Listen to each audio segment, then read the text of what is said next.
Selamat datang di Nusa Beverage Experience Center.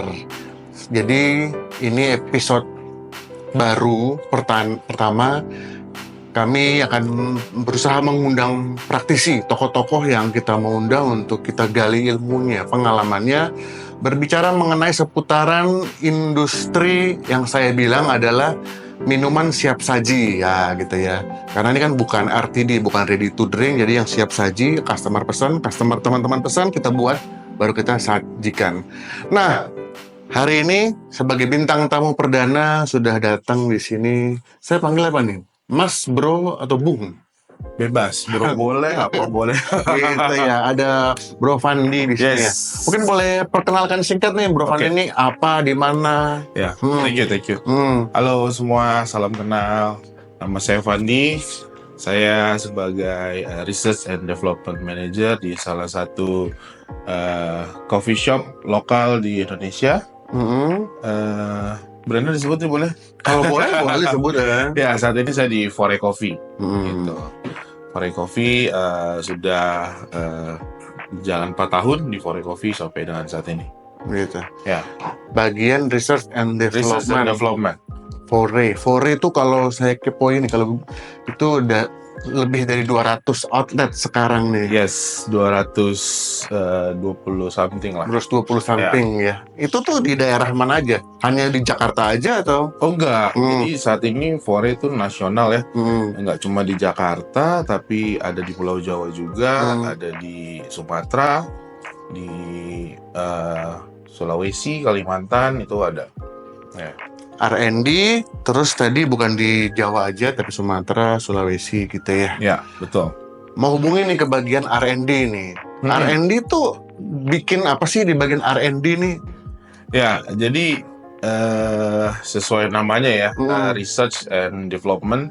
Yang jelas kami itu mendevelop minuman yang baru maupun yang sudah existing, kita evaluasi untuk kita istilahnya menu engineering lah, kita lihat. Menu engineering, keren. Jadi R&D ini menu engineering ya? Ya. Bukan R&D-nya research pasar, layout toko, bukan ya berarti ya? Lebih ke development product gitu. Kita membuat suatu produk minuman. Jadi suatu minuman untuk market tuh bisa nikmati lah dari hasil kita. Bicara market nih, Jawa, Sumatera, Sulawesi, itu kan lidahnya beda-beda. Betul. Terus outletnya tadi 200-an, 20 something. Ya. Mesti ciptain menu. Ya. Terus yang suka, bro, gue aja tuh kadang-kadang mau bikinin satu menu minuman iseng-iseng di rumah buat satu orang istri aja tuh. Udah buat cari yang dia suka aja susah. Ya, bener sih. Karena memang kalau dibilang rasa enak itu relatif ya. Maksudnya enaknya gue bro belum tentu enaknya lu juga. Betul. Gitu. Tapi gimana kita bisa membuat produk tuh yang ya itu dia bisa diterima lah gitu, bisa diterima gitu. Jadi ya itu sebenarnya ada salah satu strateginya juga sih yang bisa dilakukan untuk antisipasi itu sih gitu. Boleh dibocorin nggak nih? Nggak perlu banyak-banyak lah, 100 poin, 100 poin. Banyak ya.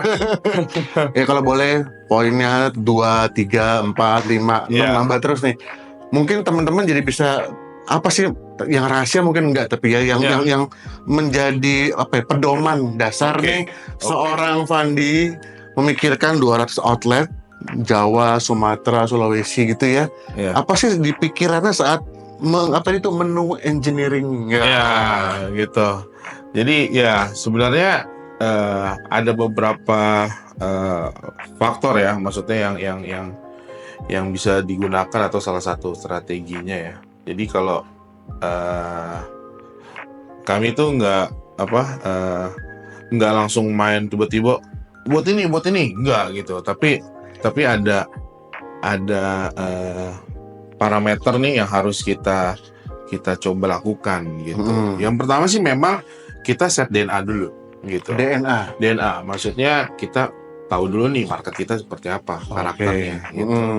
Gitu mungkin ya teman-teman yang dari brand-brand lain mungkin lebih tahu juga nih karakter mereka marketnya seperti apa gitu. Nah kita tahu dulu nih market kita seperti apa. Jadi ketika kita udah tahu, oke, market kita itu sebenarnya kita breakdown lagi nih marketnya. Itu market kita kebanyakan tuh di umur-umur berapa aja yang beli gitu. Gendernya kebanyakan wanita atau cowok gitu. Jadi itu pun kita harus tahu data-data itu gitu. Jadi pertama mengenali dulu marketnya, siapa demografinya bahasa kerennya ya. Betul. Setelah itu ya kan kita coba mulai survei. Ya, survei ini enggak ya part of research ya. Kita pengen tahu lah gitu. Yang tadi maksudnya mereka dari setiap daerah nih mungkin ada suka karakter yang manis, yang nggak terlalu manis. Nah, jadi hasil survei itulah yang membuat benchmark kita untuk kita ciptakan produk nih gitu. Oke, jadi sebenarnya kalau manis tuh yang terlalu manis sampai giung gitu ya, itu nggak disukain tuh berarti. Oke, berarti gratis manis masih oke. Jadi ketika kita udah dapat benchmarknya itu, kita mulai get insight ya, cari referensi. Cari referensi. Udah mengerucut nih sebenarnya dari kita tahu market kita, udah tahu nih ada hasil survei. Kita cari referensi based on trend tuh lagi pada apa ya? Gitu. Kita cari tahu trennya ya. Let's say dulu kalau bisa dibilang dulu waktu COVID ya, itu kan dalgona sempet itu banget. Ya kan? Wah, lagi tren dalgona nih gitu. Sebenarnya salah nggak? Nggak salah kalau kita buat kita bawa tren itu kita coba explore ya, tapi mungkin dengan sesuatu yang lebih fancy. Kita coba tweak lagi, kita adjust lagi gitu. Mungkin payung besarnya dalgona, mungkin kita bisa mainin flavor yang lain kayak gitu. Oh, jadi ide dasarnya si dalgona ini gitu ya? Ya gitu. Komposisinya apa sih? Tapi dipecah lagi, dikreasiin jadi makhluk baru lah. Betul. Itu udah makin mengkerucut nih. Betul. Setelah itu udah dapet ya kan, udah referensi kita udah dapet, tren segala macam, mulai trial and error. Pasti udah dapet ide, kita harus tuangkan nih, kita curahkan nih, kita harus buat nih, ya kan? Kadang kan sesuatu yang kita pikir, wah kayaknya mantep nih, kalau rasanya ini pas dicoba, ternyata nggak masuk ya gitu. Ya, jadi sebenarnya itu salah satu ini juga ya struggle di mana develop ya, ternyata pas dicobain, nggak cocok nih gitu, kita coba lagi. Nah itu perlu dibutuhkan trial and error, nggak sekali, 2 atau 3 kali. Tapi ya terus kita coba nih, misalnya flavor ini dengan flavor ini nggak masuk. Nah, kita ganti nih. Kita mungkin coba ini dengan. Nah itu terus kita lakuin. Terus kita lakuin gitu. Makanya set DNA juga mengerucut ya. Kita kategori, kita mau bikin apa nih? Kategori yang refreshing atau yang creamy.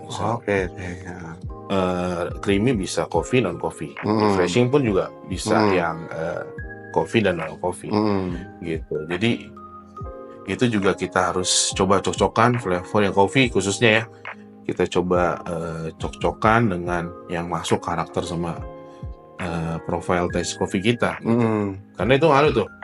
Jadi misalnya ya kopinya karakternya yang fruity gitu ya kan. Terus itu juga perlu kita tahu nih base karakter espresso kita seperti apa untuk di-matchingkan sama another flavor nih. Ketika di mix atau dikawinkan itu nyatu nggak ya rasanya? Nyambung nggak gitu ya? Betul. Nah itu kan perlu di trial and error. Setelah trial and error udah dapet nih, ini udah oke lagi. Nah itu butuh divalidasi lagi. Oh jadi udah mengkerucut, udah trial and error dikatakan sukses, hasil akhirnya nih udah dapat kelihatan nih bentuknya nih. Ini udah menurut R&D udah oke nih. Resepnya gini, takarannya, warnanya. Oke gitu. Dari based on hasil referensi udah dapat insight ya kan, semuanya oke, kita udah jadi produk. Tapi kan ini untuk market ya kan, yang kita buat ini untuk market. Kita validasiin juga nih gitu. Makanya di kita ada tim panelis. Oh, panelis yang mewakili market ini. Betul. Yang mewakili market. Yang mewakili market ini siapa? Tadi kan kita udah cari tahu nih. Audiens kita, market kita siapa aja. Iya. Jadi itu menyesuaikan panelisnya gitu. Jadi panelisnya ini yang akan tes ya. Tes. Wah ini oke. Nah di situ sebenarnya dapat feedback lagi tuh. Oh ini udah oke, cuman misalnya kemanisan.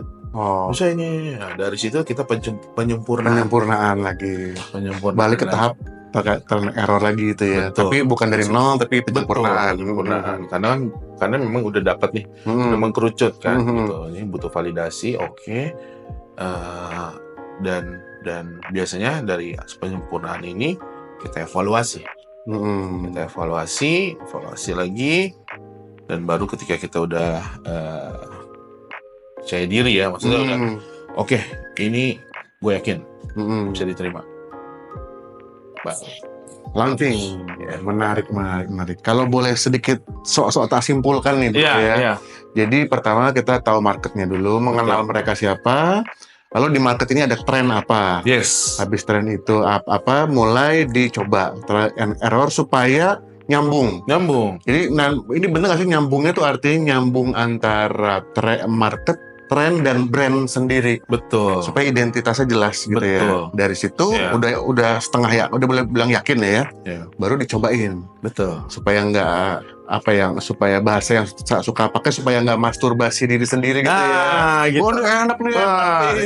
Orang lain cobain. Betul. Oke. Sedikit nih bocoran. Kan ngomongin tren.